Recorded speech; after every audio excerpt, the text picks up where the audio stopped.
অদ্ভুত বাইকগুলো নিয়ে রেসের জন্য প্রস্তুত হচ্ছিল। তারপর সে এক ঘুটঘুটে অমাবস্যার রাত। ভাঙা শিব মন্দিরের পাশের প্রাচীন বটতলাটা আজ ভূতেদের কলরবে গম গম করছে, যেন ভূতেদের চাঁদের হাট বসেছে। আর সেই হট্টগোলের কারণ হলো বছরের সেরা ভুতুড়ে বাইক রেস। এই যে আসুন আসুন, গরম গরম ফুলুরি বেগুনি একেবারে খাটে ভূতের তেলে ভাজা। আসুন আসুন, রেস দেখবেন আর মুখে কিছু দেবেন না, তা কি হয়? আসুন আসুন, তাড়াতাড়ি আসুন। আমি তো আমার জমানো সব টাকা করি পেতনির নামেই লাগালাম। কি তার রূপ আর কি তার নিঃশব্দে চলার ভঙ্গি! বাহ, ওকে ধরা কারো কম্য নয়। ধরবো কা, রূপ দিয়ে কি আর রেস জেতা যায়? শক্তি লাগে শক্তি। বাজি লাগাতে হলে লাগা স্কন্ধ কাটার উপর। কি প্রকাণ্ড বাইক! আর দেখ কি গায়ের জোর! এক ধাক্কায় সবকটাকে উড়িয়ে দেবে। তোরা কিছুই বুঝিস না। আসল খেলোয়াড় হলো নোলক ডাইনি। বয়স হয়েছে বটে, কিন্তু বুদ্ধিতে সবার কান কাটবে। দেখিস ওই জিতবে। এই সব কিছুর সাক্ষী এক মানব সন্তান, অসীম সাহসী হাবু। সে চুপি চুপি বাড়ি থেকে পালিয়ে এসেছে এই অদ্ভুত রেস দেখবে বলে।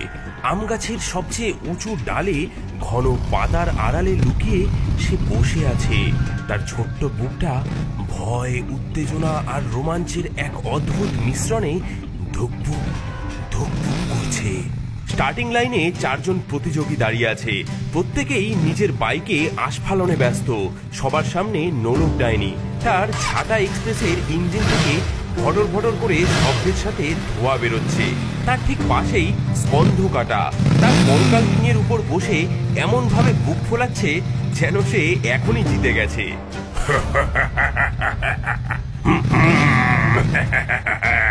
আমার কঙ্কাল কিং এর সামনে আজ কেউ টিকবি না। এর প্রতিটি হার নাম করা পালোয়ানদের, বুঝলি? তাদের অতৃপ্ত আত্মাগুলো এই বাইককে শক্তি যোগায়। কিরে কিরে ডাইনি বুড়ি, তোর এই মরচে পড়া ঝাঁটায় আজ তেল দিয়েছিস তো, নাকি মাঝপথে ভেঙে পড়ে আমার পায়ের তলায় আসবি? এই মুন্ডহীন দৈত্য, তোর মোটা মাথায় বুদ্ধিও নেই দেখছি।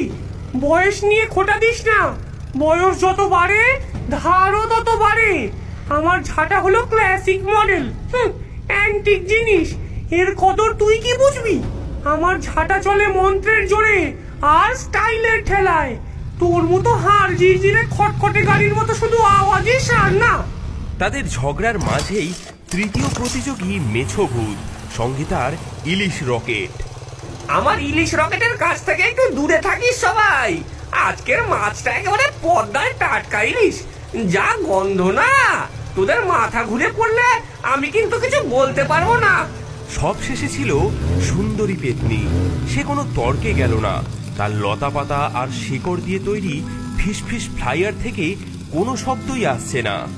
শোনো শোনো, হে সাহসী ভূতের দল, শোনো এই রাতের মহাযুদ্ধের নিয়মাবলী।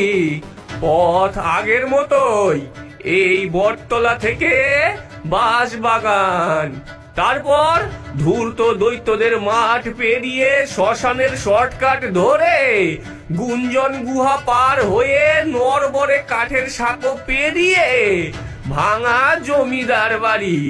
কোনো প্রতিযোগী অন্য প্রতিযোগীর গাড়ি ইচ্ছে করে ভাঙতে পারবে না, তবে বুদ্ধির প্যাচে ফেলতে কোনো বাধা নেই। যে প্রথম হবে সে পাবে মহা পুরস্কার, 1 বোতল খাঁটি জোনাকি পোকার আলো, যা দিয়ে 100 বছর যে কোনো অন্ধকার ঘর দিনের মতো আলোকিত করে রাখা যাবে। এবার দেখাও তোমাদের অলৌকিক ক্ষমতা। ব্রহ্মদৈত্যের কথা শেষ করতেই 3 বার শেয়াল ডেকে উঠল, আর সাথে সাথেই ভ্রুম ভ্রুম ঘটর ঘটর চারটি বাইক একসাথে তীব্র গতিতে রাতের অন্ধকারে মিলিয়ে গেল। ঝড়ের বেগে চারজন প্রতিযোগী ঢুকে পড়েছে গভীর বাঁশবাগানে, কিন্তু এ কি ঢোকার সাথে